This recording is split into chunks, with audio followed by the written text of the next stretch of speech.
Howdy.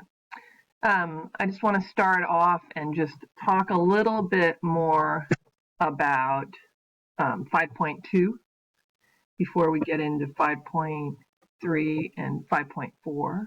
As you know, in 5.2, we were talking about a confidence interval for P, which is a probability proportion, like the proportion of college students who, are farther than 500 miles from home or something like that. And this is the formula we have. So on that little handout that I gave you, you should be filling those things in. You should have two things filled in, the first two rows of that. And this should be like the second row.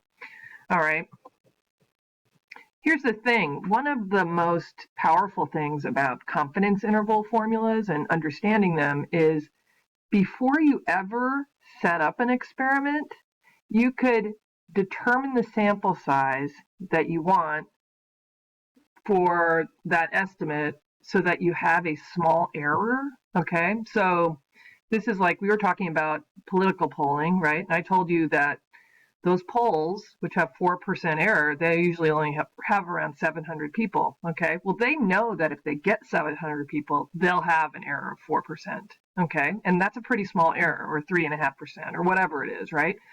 So they determine that before they go take the sample. Okay, so this is what I just want to make sure we talk about that. You had some homework problems along those lines in 5.1, but when we're estimating a proportion or a probability or a percentage, P, right? Remember, they all start with P. And we have a margin of error that we desire. So I'm going to call it K. Okay, so notice that's going to be a number, a percentage. Like, so right now you could be thinking, oh yeah, like 0.04 in a political poll, right? So that's what K would be in a political poll. Well, we can just set K equal to the margin of error and then solve for N, okay? Now, remember, this has N curl in it or N tilde, but we can solve for N still because that's just N plus 4, all right? But we haven't taken a sample yet, so we don't know this P curl thing, okay? So what we have to do is we can use either a quick estimate of that value, okay? So we can like go take a quick sample, that's called a straw poll, and try to estimate it real quick, just like to have something in there. Or you can simply use this number, 0.5, which will give you a conservative estimate of that, all right? It'll give you like the largest error that you would ever possibly have. Okay, so that's a really good trick. So if you're estimating, if you want to figure out the sample size to start out for a estimating a proportion, you start with P curl equal to 0.5. Well, I'll show you an example of this. So for example, how large a sample is needed to guarantee that the width of a 90% confidence interval for a population proportion will be no greater than 2%, 0.02, right? So K is 0.02, right? So K, right? And now we have the Z value for 90%, and we're going to replace these P's with 0.5. So when you do that, 1.645 is the Z for 90%. It's 0.5 times 0.5 over N plus 4. Right, in the square root, and solve for that. When you get it, you get N equals 1688 when you round up. You always round these up, right? Larger sample size is better, right? So you always round it up, right? To play it safe, you always take a little bit larger sample size. Okay, and you can try that calculation for yourself. Make sure you can do that algebra to get there. All right. So section 5.3, the method we discussed in 5.1 was for a mean from any population from which a large sample has been drawn, right, and greater than 30. We got everything from the central limit theorem. All right, now we're going to learn how to do this for a small sample, how to calculate a confidence interval for the population mean from a small sample. Sorry, there's a few things in here that are from last year when we went remote. Some of these slides are what I use, so you'll see I have something about a homework problem, but you should go write that formula down, right? Write it in the third row of that handout I gave you, right? And you can keep everything straight. It's a good way to think of things. I like that handout, just it helps me think about everything, not necessarily that you're always going to need the formula. but go fill out that table right now. Okay, so here's the formula, right, that you probably just filled out.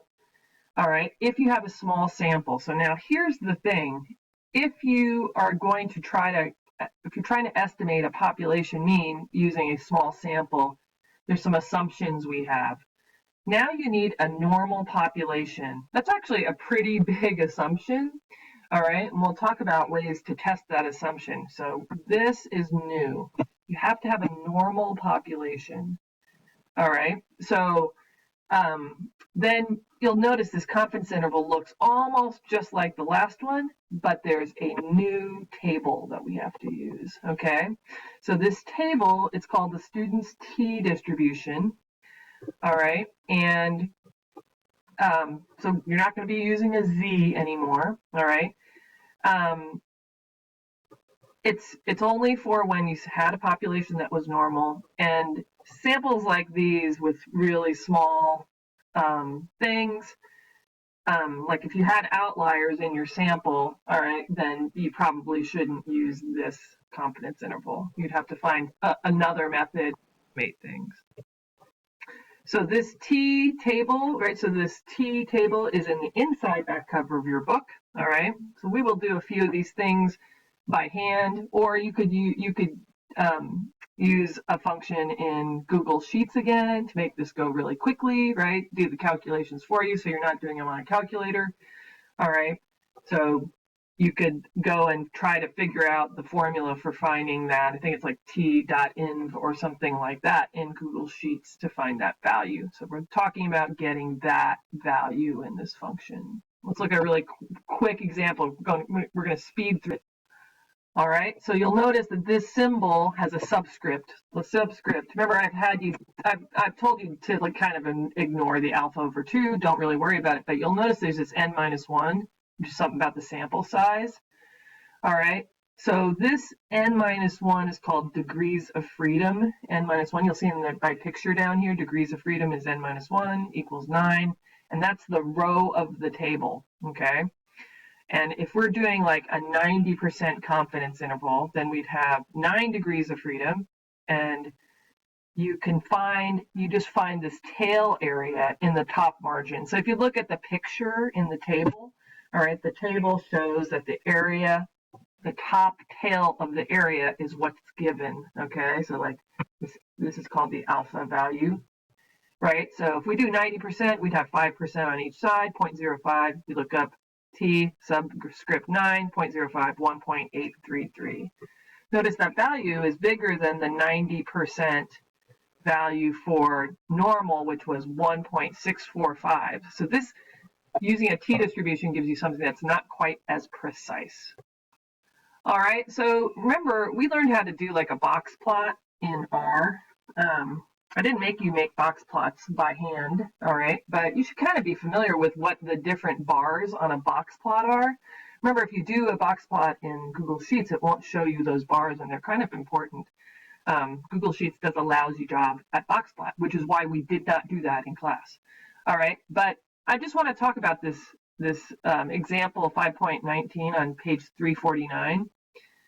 All right, so what they're trying to do in this example is they want to estimate like the average nominal shear strength for some measurements, all right, for beams, for 15 beams, small sample. So what they did is they did a box plot of those, and they looked to see that there were no outliers. All right, so looking to see if things look kind of symmetric and there are no outliers, all right? And then you can kind of say, yeah, they're probably normally distributed. We talked about how measurements usually are, right? So you're going to have to check in these cases if you have a normal distribution before you do your calculations, okay? Then you could use this small sample kind of formula. So once again, this is example 5.19. This is on page 349 of your book, okay? I used Google Sheets to calculate the mean and standard deviation for these data, okay, for these 15 measurements, and I got this X bar and this standard deviation. All right, if I find the T value for that, it's 2.977, all right, because we're trying to do 99% confidence, okay?